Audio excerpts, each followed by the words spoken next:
Hello friends, my name is Kajal और आप सभी का स्वागत है मेरे चैनल पर। और आज के इस वीडियो में हम डिस्कस करने वाले हैं यूपीडीएलएड सेकंड सेमेस्टर सब्जेक्ट सामाजिक अध्ययन। और फ्रेंड्स, सबसे पहले मैं आप सभी को बता दूं कि इस क्लास की जो टाइमिंग होती है वो शाम के 5 बजे होती है। और आज दिन में 2 क्लासेस नहीं आ पाई, इसके लिए सॉरी। और देखिए फ्रेंड्स, आज का जो हमारा टॉपिक रहेगा वो रहेगा सामाजिक अध्ययन का लेसन 4, जिसका नाम है सामंतकालीन भारत, जिसमें जो टॉपिक है वो है राजपूत राजवंशों की उत्पत्ति। इसके पहले हमने हर्षवर्धन, ये जितने भी महत्वपूर्ण टॉपिक थे, अशोक, ठीक है, ये हमने डिस्कस कर लिया है। तो अगर आपने प्रीवियस वीडियोस नहीं देखे हैं तो सिंपल आप सभी को प्लेलिस्ट में लिंक मिल जाएगा, आप वहां से जाकर देख सकते हो।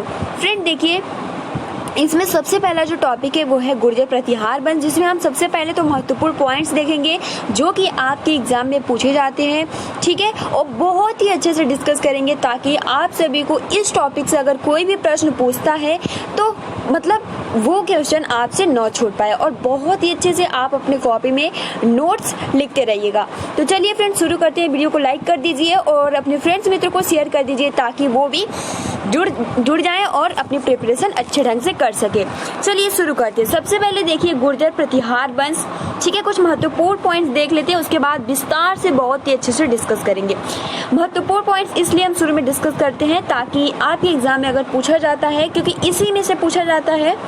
तो देखिए, सबसे पहले मालवा का शासक नागभट्ट प्रथम गुर्जर प्रतिहार वंश का संस्थापक था। यानी पहला प्रश्न तो यही पूछा जाएगा कि जो गुर्जर प्रतिहार वंश का संस्थापक कौन है, तो वो है नागभट्ट प्रथम, ठीक है, जो कि मालवा का शासक है।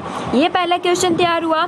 दूसरा कि नागभट्ट सेकंड को राष्ट्रकूट सम्राट गोविंद तृतीय ने हराया था, ठीक है। यानी जो नागभट्ट द्वितीय है, ठीक है, नागभट्ट द्वितीय को राष्ट्रकूट सम्राट गोविंद, अभी हम देखिए राष्ट्रकूट के बारे में भी आगे आने वाली वीडियोस में डिस्कस करेंगे।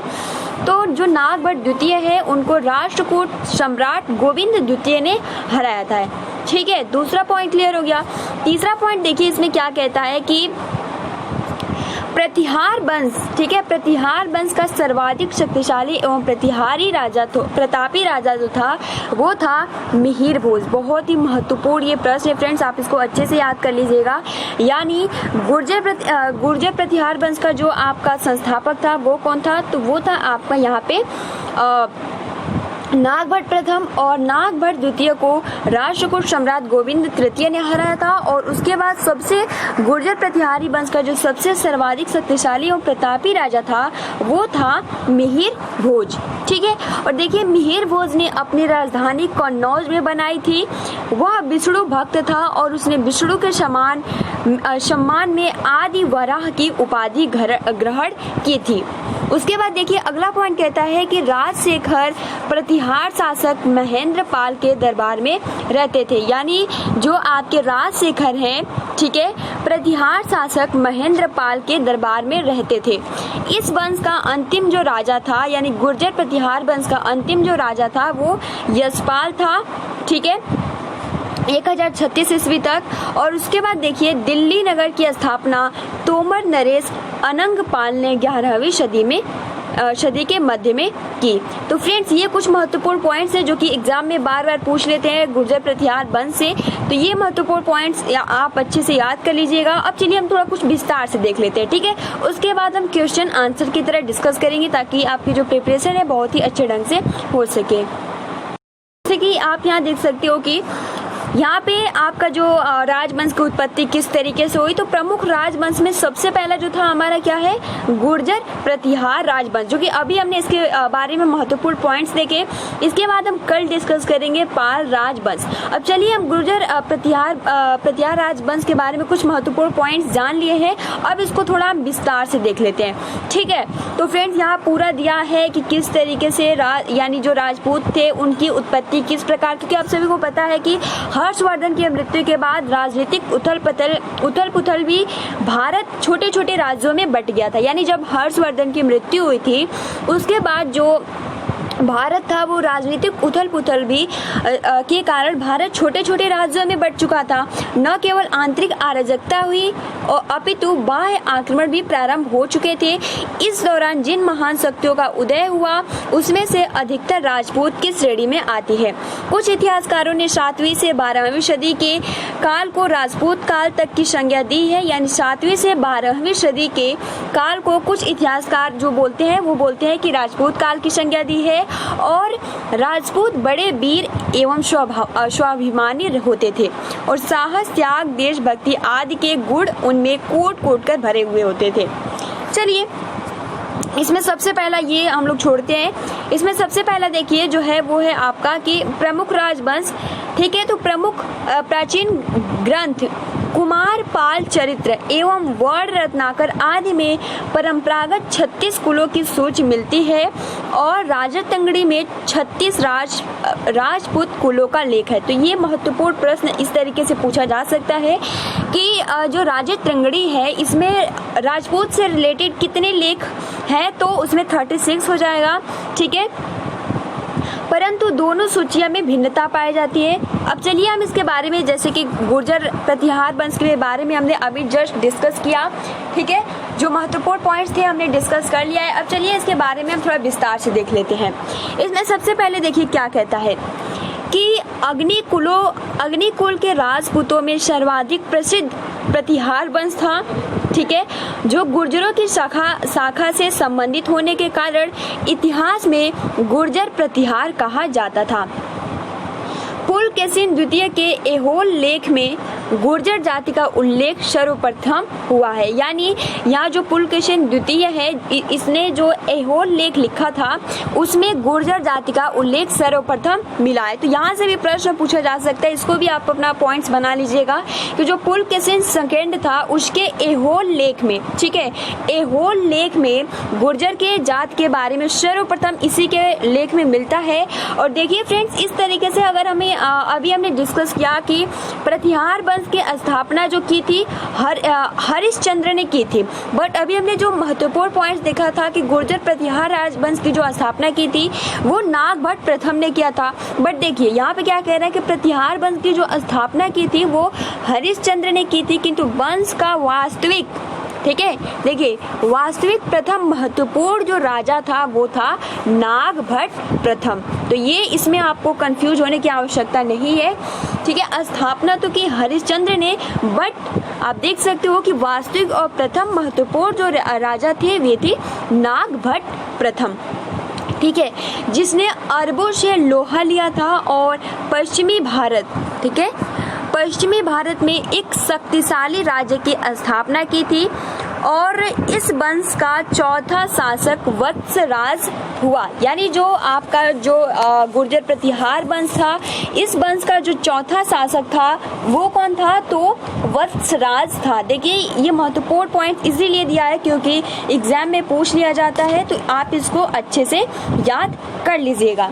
जो 775 से 800 ईस्वी तक उसने शासन किया और देखिए इसने कन्नौज के आयुग, ठीक है, आयुग वंश के राजा इंद्रायुध को हराया था।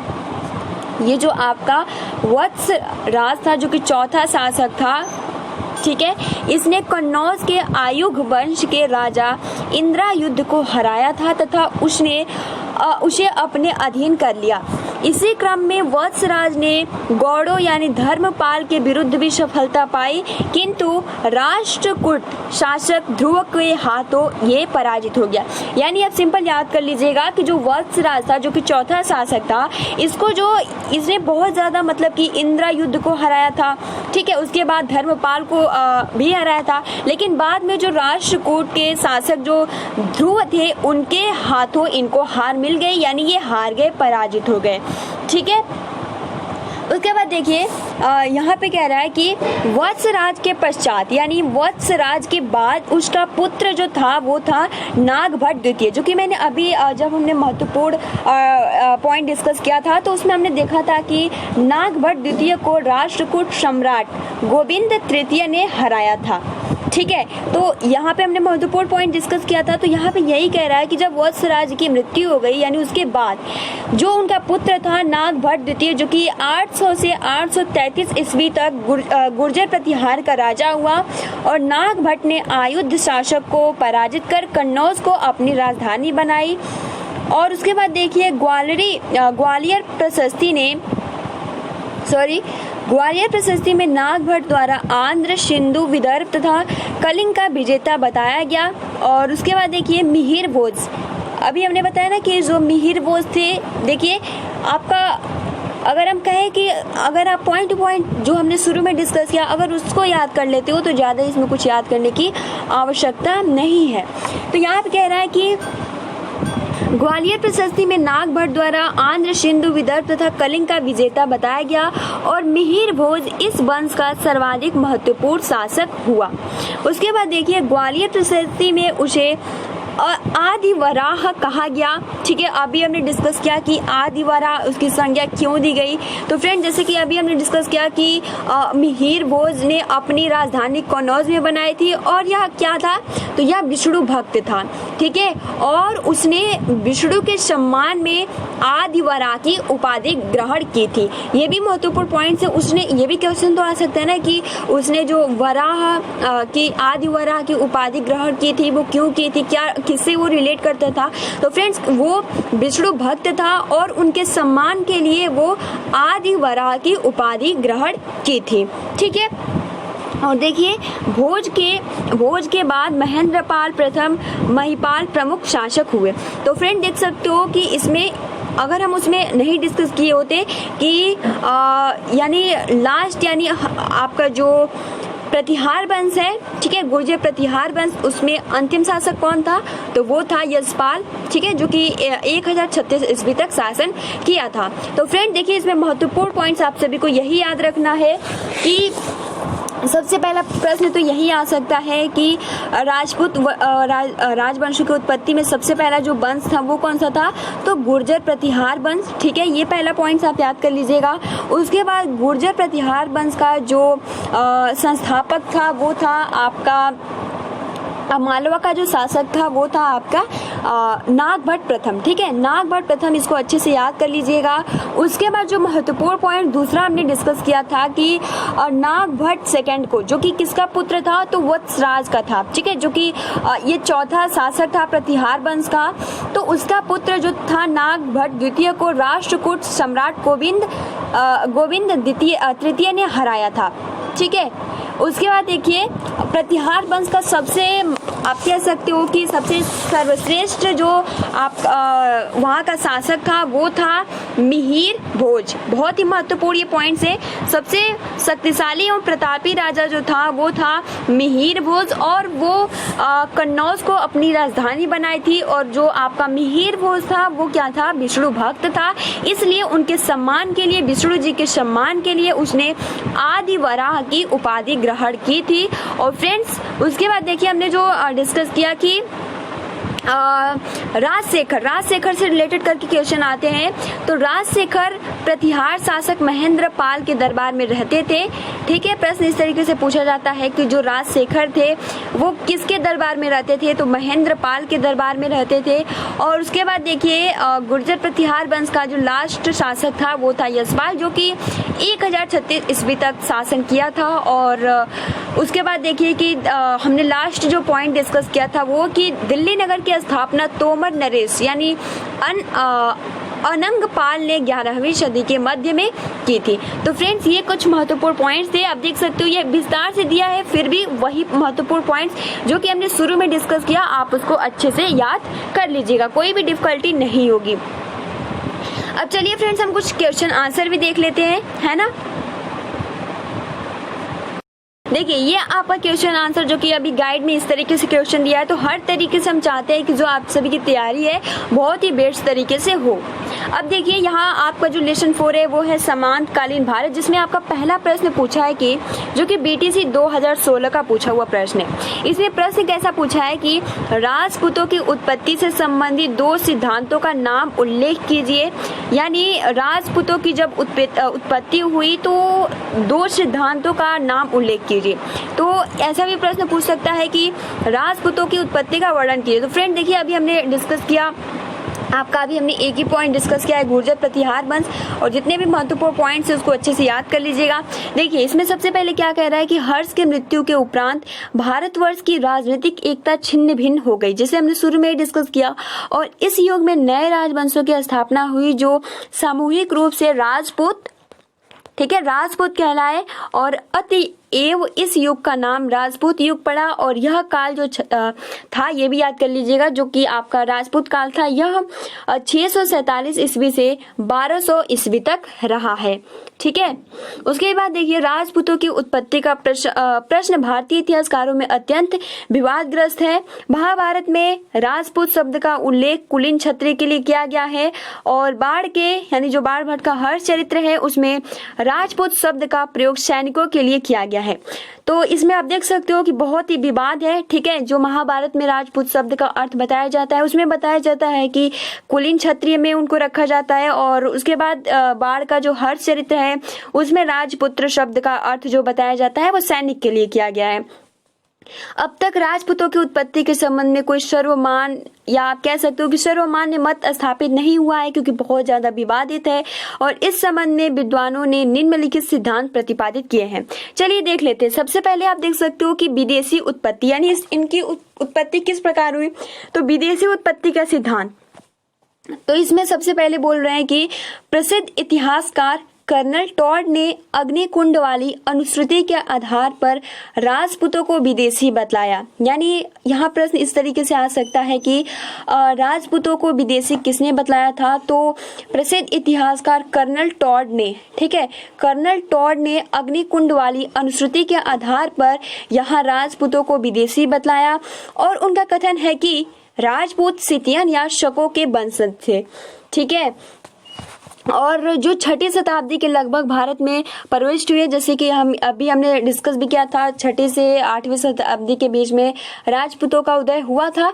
और इन्हीं विदेशी विजेताओं को जब ये शासक बन बैठे तो उन्हें अग्नि संस्कार द्वारा पवित्र कर हिंदू जाति व्यवस्था के अंतर्गत ले लिया गया। चूंकि वे शासन का काम करते थे और यही काम क्षत्रियों के भी थे, अतएव उन्हें क्षत्रियों की श्रेणी में रखा गया और वे राजपूत कहलाए। तो ये तो था आपका विदेशी उत्पत्ति, जो कि इसमें महत्वपूर्ण पॉइंट्स आप सभी को याद रखना है कि ये कर्नल टॉड के द्वारा कहा गया है कि जो राजपूतों की उत्पत्ति है वो विदेशी उत्पत्ति है, ठीक है। इस तरीके से महत्वपूर्ण पॉइंट्स। और उनका ये भी कहना था कि जो राजपूत थे वो सिथियन या शकों के वंशज थे। उसके बाद देखिए जो अगला आपका पॉइंट कहता है वो है अग्निकुंड का सिद्धांत। तो अग्निकुंड का सिद्धांत यानी कुछ विद्वानों ने पृथ्वीराज राशों के आधार पर इस सिद्धांत का प्रतिपादन किया है कि प्रतिहार, परमार, चालुक्य तथा चौहान राजपूत अग्निवंशी है। आबू पर्वत पर वशिष्ठ जी का यज्ञ एक अग्निकुंड था जिससे परमार, प्रतिहार, चालुक्य तथा चौहान आदि राजपूतों की उत्पत्ति हुई। ये जितने भी महत्वपूर्ण आपका प्रतिहार वंश हो गया, चालुक्य वंश हो गया, चौहान वंश हो गया, इसके जितने भी टॉपिक है हम एक सेपरेट और अलग अलग वीडियो में डिस्कस करेंगे, क्योंकि इससे रिलेट करके प्रश्न पूछे जाते हैं, ठीक है। और देखिए राजपूतों के ये 4 वंश अग्निवादी कहलाते हैं। कौन कौन से? तो परमार हो गया, प्रतिहार हो गया, और चालुक्य और चौहान। तो ये बहुत ही महत्वपूर्ण पॉइंट्स है। यानी जो आपका परमार हो गया, ठीक है, प्रतिहार, चालुक्य तथा चौहान, जो ये अग्निवादी वंश कहलाते हैं। और इन जातियों से संबंधित अन्य परमाणु से इनका संबंध जो है वो क्षत्रिय कुल से स्पष्ट होता है। और राजपूतों की उत्पत्ति का यह सिद्धांत जो है ऐतिहासिक दृष्टि से उचित नहीं जान पड़ता है। तो आप देख सकते हो इसमें भी बहुत ज्यादा मतभेद है। और उसके बाद देखिए भारतीय उत्पत्ति का सिद्धांत यानी गौरीशंकर ओझा ने राजपूतों की उत्पत्ति प्राचीन क्षत्रिय जाति से मानी गई है। उन्होंने सिद्धांत की पुष्टि के लिए शक और राजपूतों की समानता को महत्व नहीं दिया। जैसे कि शुरू में उन्होंने कहा था कि वो शक के वंशज हैं, लिथियन के, तो यहाँ पे इन्होंने इस महत्व को माना नहीं, क्योंकि वे समानताएं उनके आगमन की पहले जातियों में भी पाई जाती है। अतः राजपूतों की उत्पत्ति शकों से नहीं वरन प्राचीन क्षत्रियों से हुई है। तो ये किनके द्वारा मानना है? तो गौरीशंकर ओझा के द्वारा मानना है। और गौरीशंकर ओझा सीपी वैद्य राजपूतों को सूर्यवंशी तथा नंदवंशी मानते हैं। और राजपूतों में जो रीति रिवाज प्रचलित है वे विदेशियों के भारत गमन से पूर्व प्राचीन भारतीय क्षत्रियों, यानी इनका सिंपल अगर हम कहें कि आपको किस तरीके से याद करना है, है। तो आप सभी को यही याद रखना है कि गौरी शंकर ओझा जो है वो ये नहीं मानते हैं कि जो राजपूत है ये शक के वंशज है। उनका मानना है कि जो इनकी उत्पत्ति हुई है वो प्राचीन क्षत्रिय से इनकी उत्पत्ति हुई है। ठीक है, ये 3 पॉइंट्स है। उसके बाद देखिए मिश्रित उत्पत्ति का सिद्धांत। इसमें क्या बोला जाता है कि राजपूतों की उत्पत्ति संबंधी विभिन्न सिद्धांतों का विश्लेषण करने के बाद यह हमें पता चलता है कि इन दोनों सिद्धांतों को इन्हीं रूपों में मान लेना उचित नहीं है। वस्तुतः राजपूत या क्षत्रियों का जो समूह आज है उसका मूलाधार व्यवसाय है। उसमें विभिन्न जातियों के लोग सम्मिलित हैं। ये लोग ऐसे हैं जिनमें राज्य कार्यों को अपना लिया था और जिन्होंने राज्यों के निर्माण में सहायता पहुंचाई। इस प्रकार व्यवसाय आदि की समानता के कारण विदेशी आक्रमणकारियों तथा क्षत्रियों का सम्मिश्रण स्वाभाविक सा मालूम पड़ता है और अन्य सभी सिद्धांतों को ऐतिहासिक या तर्क संगत यानी आप कह सकते हो कि बहुत ज्यादा विवादित है। तो इसमें ज्यादा कुछ आप सभी को याद करने की आवश्यकता नहीं है। 5वां जो पॉइंट आप सभी का कहता है कि भारतीय ब्राह्मण होने का सिद्धांत, यानी डॉक्टर दशरथ शर्मा का विचार है कि राजपूतों की उत्पत्ति ब्राह्मणों से हुई है और चौहान वंश का आदि पुरुष वत्स गोत्र का ब्राह्मण था। तो फ्रेंड्स यहाँ पे ये दिया है कि भारतीय ब्राह्मण होने का सिद्धांत। तो ये तो पूरा था आपका कि राजपूतों की उत्पत्ति किस प्रकार हुई। तो फ्रेंड्स अब हम अगली वीडियो में आपका जो पॉइंट्स है वो है जिस तरीके से हमने शुरू में देखा था। ठीक है, तो अब हम अगली वीडियो में पाल वंश डिस्कस करेंगे जो कि बहुत ही महत्वपूर्ण है। बिल्कुल ही हम लाइन बाय लाइन डिस्कस करेंगे ताकि जो आप सभी का प्रिपरेशन है बहुत ही अच्छे ढंग से जो गाइड में दिया है वो इधर से उधर दिया है। तो इससे क्या होता है, बहुत ज्यादा प्रॉब्लम होती है। तो इसलिए हमको क्या करना है कि बहुत ही अच्छे से अब हम नेक्स्ट वीडियो में पाल राजवंश। तो आज की इस वीडियो में हमने जाना कि राजपूतों की उत्पत्ति में सबसे पहला जो प्रमुख राजवंश है वो है गुर्जर प्रतिहार वंश। ठीक है, जिसमें गुर्जर प्रतिहार वंश का जो संस्थापक है वो कौन है, तो वो आपका है जैसे कि आप सभी को नागभट्ट प्रथम। ठीक है, यानी अगर हम कहें कि उसका खोजकर्ता कौन है तो हरिश्चंद्र, जो कि वो वास्तविक नहीं है, लेकिन वास्तविक जो है वो है नागभट्ट प्रथम। ठीक है, और इसके लास्ट जो आपके शासक है वो है यशपाल। ठीक है, उसके बाद हमने राजपूतों की उत्पत्ति किस प्रकार हुई। तो इसमें बहुत ज्यादा मतभेद पाया जाता है।